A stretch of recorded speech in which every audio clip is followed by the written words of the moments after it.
नवरात्रीचे उपवास चालू आहेत. कुणाकुणाकडे अशा प्रकारे भेंडी बनली जाते. बिना कांदा लसूणचा आज मला स्वयंपाक बनवायचा होता. त्यासाठी भेंडी मी बनवणार होते.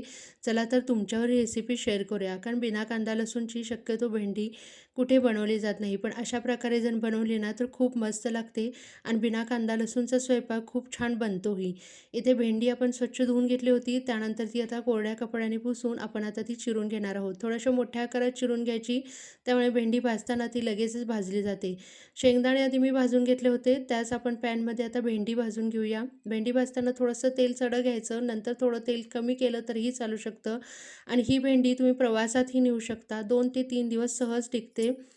चला तर आता मिक्सर जारमध्ये शेंगदाणे घेतले होते. त्यामध्ये जिरे घेऊया आणि सर्व सुके मसाले घेणार आहोत.